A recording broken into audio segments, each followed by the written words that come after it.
बातमीपत्रात आता पाहूयात गल्लीपासून ते दिल्लीपर्यंतच्या ताज्या घडामोडींचा धावता आढावा। महाराजांनी उभारलेला सिंधुदुर्ग किल्ला अनेक वर्षांनंतरही उभा आहे, पण यांनी उभारलेला छत्रपती शिवाजी महाराजांचा पुतळा 1 वर्षात कोसळला। कोकणाचे वाईट सुरू आहे ते पाहवत नाही, कोकणाचे आदानीकरण होऊ देणार नाही असा इशारा उद्धव ठाकरे यांनी भाजपला दिला आहे। केसरकर पडल्यानंतरच सिंधुदुर्गाचे सर्व काही चांगलं होईल असा हल्लाबोल उद्धव ठाकरे यांनी केला। ते सावंतवाडी येथे राजन केली यांच्या प्रचारार्थ आयोजित सभेत बोलत होते। भाजपचे लोक काही दिवसांपूर्वी कोल्हापूर आणि सिंधुदुर्ग सीमेवर अदानींच्या गोल्फ कोर्ससाठी जागा शोधत होते अशी माझ्याकडे माहिती आहे। हे लोक अदानींचे दलाल म्हणून माझ्या कोकणात येतात, कोकणवासियांना फसवतात, कोकणवासियांच्या जागा ओरबाडून अदानींच्या चरणी वाहत आहेत। आपल्या हक्काची मुंबई अदानींच्या घशात घातली। आमचे सरकार आल्यानंतर अदानींच्या घशात घातलेली मुंबई परत काढून घेणार असा इशारा उद्धव ठाकरे यांनी दिला। सबका मालिक एक असे साईबाबांनी सांगितलं आहे। भाजपवाले म्हणतात सबका मालिक अदानी, माझ्या कोकणाचे अदानीकरण मी होऊ देणार नाही असं उद्धव ठाकरे म्हणाले। सध्या सगळी जनता शेतकरी त्रस्त आहे, आता निवडणुकीच्या तोंडावर पान्हा फुटला आहे अशी टीका ठाकरे यांनी केली आहे। लोकसभेत फटके पडल्यानंतर यांना माता भगिनी शेतकऱ्यांची आठवण आली। शेतकऱ्यांना कर्जमुक्त करून दाखवू म्हणतायत, पण आम्ही कर्जमुक्त करून दाखवलं आहे। 2.5 वर्षात सरकार पाडलं नसतं तर परत करून दाखवलं असतं। आमचं सरकार आल्यानंतर पुन्हा एकदा कर्जमाफी करून दाखवणार असे आश्वासन उद्धव ठाकरे यांनी दिलं आहे। विधानसभा निवडणूक तोंडावर आली तरी महाविकास आघाडीच्या जागावाटपाच्या वादाचे कवित्व अजून संपलेले नाही। काँग्रेसचे ज्येष्ठ नेते तथा माजी मुख्यमंत्री पृथ्वीराज चव्हाण यांनी बुधवारी मवियाच्या जागावाटपातील चुकांवर बोट ठेवलं। आमच्या मित्रपक्षांनी आपल्या जागांचा आकडा वाढवण्यासाठी दिलेले काही उमेदवार निवडून येण्याची अजिबात शक्यता नाही असंही ते म्हणालेत। त्यांच्या या विधानाची राज्याच्या राजकीय वर्तुळात खमंग चर्चा रंगली आहे। पृथ्वीराज चव्हाण एका मुलाखतीत बोलताना म्हणाले की काँग्रेसने दावा केलेल्या जागांवर मित्रपक्षाने अगदीच चुकीचे उमेदवार दिले। त्यांनी आपल्या जागांचा एकूण आकडा वाढवण्यासाठी असं केलं, पण त्यांनी दिलेल्या उमेदवारांची निवडून येण्याची कोणतीही शक्यता नाही। हे उमेदवार कोणत्या पक्षाचे आहेत हे मी सांगणार नाही। काही ठिकाणी काँग्रेसचेही उमेदवार बंडखोर झालेत। 2-3 उदाहरणे माझ्या डोळ्यासमोर आहेत। हे उमेदवार निवडून येण्याची शक्यता आहे, पण पुढे नेमके काय होईल हे मला माहीत नाही। पृथ्वीराज चव्हाण म्हणाले, महाविकास आघाडीच्या वाटाघाटीत काही चुका झाल्या। या चुका प्रामुख्याने 2 गोष्टींमध्ये झाल्या। उद्धव ठाकरे आणि शरद पवार यांनी त्यांच्या नेत्यांच्या वाटाघाटीसाठी पाठवलं, ते स्वतः प्रचारासाठी मोकळे राहिले। या उलट आमच्या बाजूने सर्वच नेते स्वतः वाटाघाटीसाठी गेले, यामुळे रस्त्यावर कुणीच उरलं नाही। काँग्रेस पक्षाने अंतर्गत बैठका घेऊन या मुद्द्यावर गांभीर्याने चर्चा करून जागा वाटपावरील आपली भूमिका ठरवायची गरज होती। धुळे जिल्ह्यातील जाहीर सभेत केंद्रीय गृहमंत्री अमित शहा यांनी उद्धव ठाकरे, राहुल गांधी आणि काँग्रेस पक्षावर जोरदार टीका केली आहे। राज्यातील महाविकास आघाडी केवळ तुष्टीकरण करत असल्याचा आरोप त्यांनी केला। सत्ता मिळवण्यासाठी उद्धव ठाकरे हे बाळासाहेब ठाकरेंची सर्व तत्वे विसरले असल्याचा आरोप त्यांनी केला। औरंगाबादच्या नामांतराला विरोध करणारे, राम मंदिराच्या उभारणीला विरोध करणारे, कलम 370 हटवण्यास विरोध करणारे, पाकिस्तान विरुद्धच्या सर्जिकल स्ट्राईकवर आक्षेप घेणाऱ्या औरंगजेबचे फॅन क्लबसोबत उद्धव ठाकरे असल्याचा आरोप त्यांनी केला। तर दुसरीकडे आम्ही छत्रपती शिवाजी महाराज आणि सावरकर यांच्या तत्वांनुसार काम करणारे असल्याचं शहा यांनी म्हटलं आहे। राहुल गांधी यांनी कान उघडे ठेवून ऐकावं की तुमची 4थी पिढी आली तरी देखील मुस्लिम समाजाला आरक्षण देता येणार नाही। मुस्लिम समाजाला आरक्षण द्यायचं असेल तर SC, ST, OBC आणि इतर समाजातील आरक्षण कमी करून द्यावं लागणार आहे, मात्र ते होणे शक्य नसल्याचं अमित शहा यांनी म्हटलं आहे। देशातील सर्व उलेमांनी काँग्रेस पक्षाच्या अध्यक्षांची भेट घेतली असून त्यांच्याकडे आरक्षणाची मागणी केली असल्याचं अमित शहा यांनी म्हटलं आहे। या मुद्द्यावरून अमित शहा यांनी राहुल गांधी यांच्यावर देखील जोरदार हल्ला चढवला। जम्मू काश्मीरमध्ये 370 कलम वापस आणण्याचा प्रस्ताव काँग्रेसने केला आहे, मात्र राहुल गांधीच नाही तर इंदिरा गांधी देखील स्वर्गातून परत आल्या तरी 370 कलम परत आणू शकणार नसल्याचं अमित शहा यांनी म्हटलं आहे। कलम 370 आता हटवण्यात आला असल्याचं अमित शहा यांनी म्हटलं आहे। सुशील कुमार शिंदे गृहमंत्री असताना काश्मीरमधील लाल चौकात जायला भीती वाटत असल्याचं म्हटलं होतं, मात्र आता तुम्ही गृहमंत्री नाही तर मी गृहमंत्री आहे। तुमच्या नातवांना घेऊन काश्मीरला जा, तुमच्या केसांना देखील धक्का लागणार नसल्याचं आव्हान अमित शहा यांनी यावेळी सुशील कुमार शिंदे यांना दिलं आहे। उद्धव ठाकरे यांच्या बॅगांची तपासणी करण्याच्या मुद्द्यावरून राज्याचं राजकारण तापलं असताना आता उपमुख्यमंत्री अजित पवार यांच्याही बॅगा आणि हेलिकॉप्टरची तपासणी करण्यात आल्याची घटना घडली आहे। या तपासणीत अधिकाऱ्यांच्या हाती एका बॅगेत चकल्या लागल्या। अजित पवारांनी त्यांना खाण्याची सूचना केली। यावेळी उपस्थितांत एकच हशा पिकला।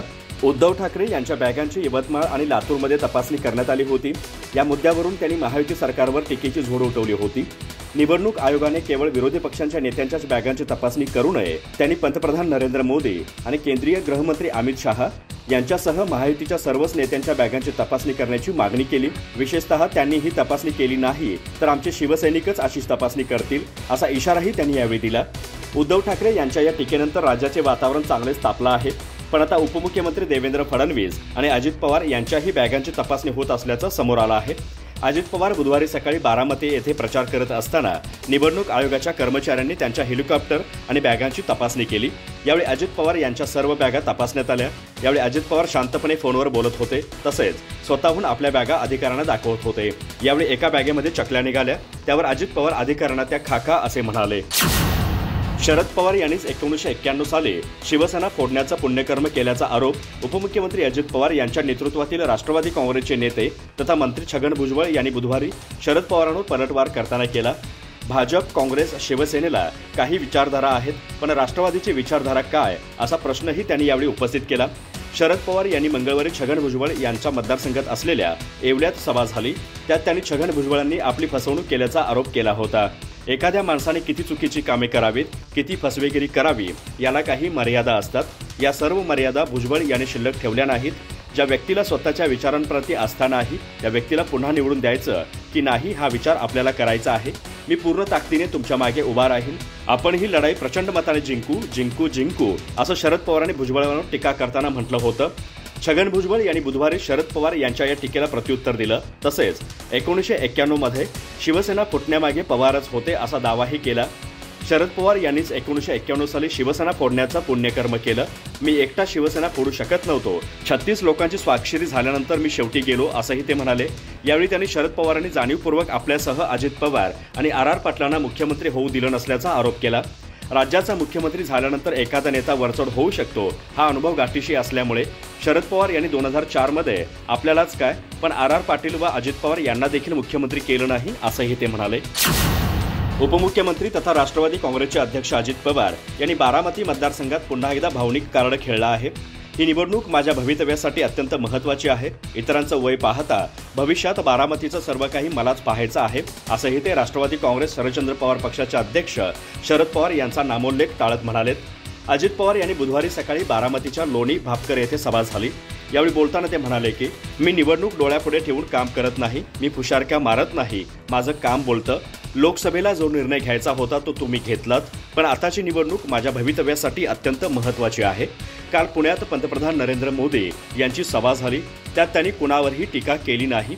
मागच्या वेळी केली तर गडबड झाली, पण आता केवळ विकासांवर बोलले. समोरचे लोक लोकसभा निवडणुकीत सुप्रियाकडे लक्ष द्या, ही साहेबांची शेवटची निवडणूक आहे असं सांगायचे, पण आता नातवाकडे लक्ष देण्यास सांगत आहेत. हे अवघडच आहे.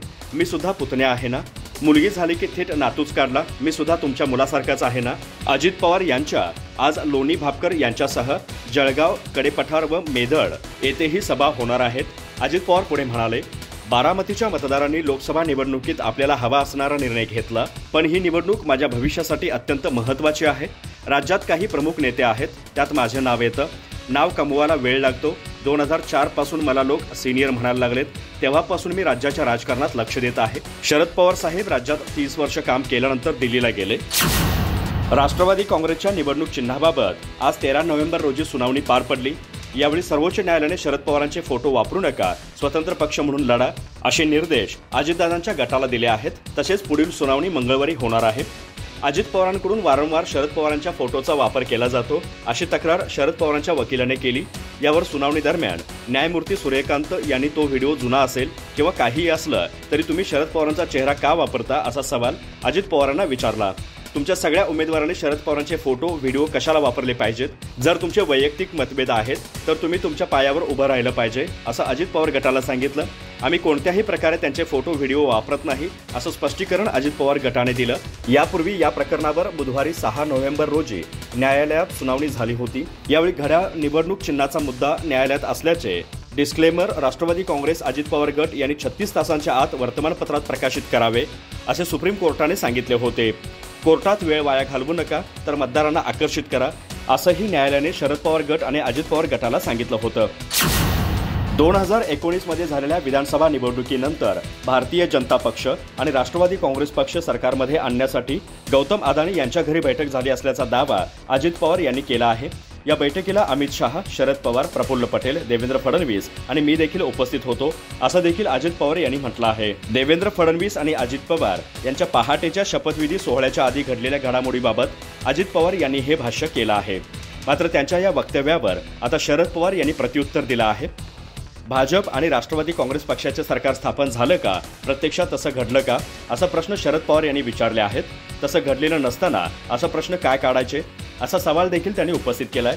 या संदर्भात एका वृत्तवाहिनीला बोलताना शरद पवार यांनी अजित पवार यांचे आरोप फेटाळले आहेत।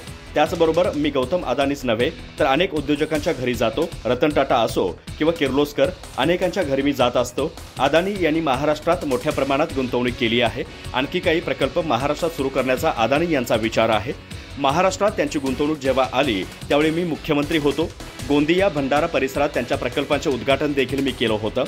त्या भागात कोळशाच्या खाणी विकसित करण्याचा त्यांचा विचार होता, त्यांना ते काम दिलं गेलं। त्यावेळी केंद्रात भारतीय जनता पक्षाचं सरकार नव्हतं, असं देखील शरद पवार यांनी म्हटलं आहे। महाराष्ट्रात औद्योगिक क्षेत्रात काम करू इच्छिणाऱ्यांना भेटणं, त्यांच्याशी संवाद साधणं, या गोष्टी राज्य म्हणून गरजेच्या असतात। त्यानुसार मी त्यांना भेटलो असल्याचंही शरद पवार यांनी म्हटलं आहे। काँग्रेसचे तरुण नेते विश्वजित कदम यांनी बुधवारी पुन्हा एकदा शिवसेना उद्धव बाळासाहेब ठाकरे पक्षाचे खासदार संजय राऊत यांच्यावर खोचक टीका केली आहे।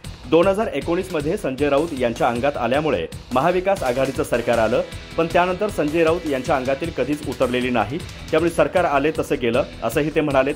विश्वजित कदम यांची बुधवारी सांगलीच्या कडेगाव तालुक्यात प्रचार सभा झाली, त्यात बोलताना त्यांनी उपरोक्त टीका केली आहे। ते म्हणाले, मी 2019 मध्ये निवडून आलो तेव्हा आमचं सरकार येईल असं वाटलं नव्हतं, पण संजय राऊत यांच्या अंगात आलं आणि आमचं सरकार आलं, पण अडचण एवढीच झाली की त्यांच्या अंगातील लवकरच गेलं नाही, त्यामुळे सरकारही गेलं।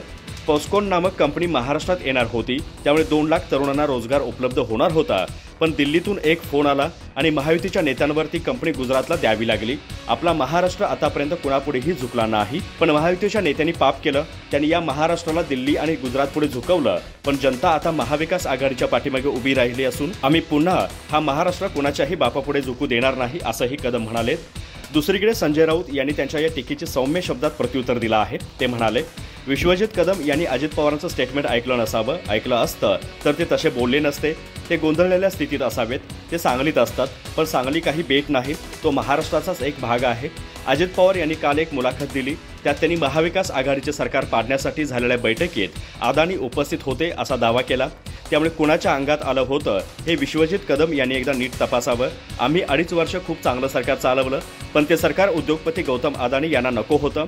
ही मुंबई आणि महाराष्ट्र त्यांना गिळंकृत करायची होती, विकत घ्यायची होती, ओरबडायचा होता, त्यामुळे नरेंद्र मोदी आणि अमित शहा यांनी प्रथम शिवसेना फोडली, त्यासाठी त्यांनी अदानींचा वापर केला। हे स्वतः त्यांच्या सरकारचे उपमुख्यमंत्री अजित पवार हेच सांगत आहेत, असंही संजय राऊत म्हणाले।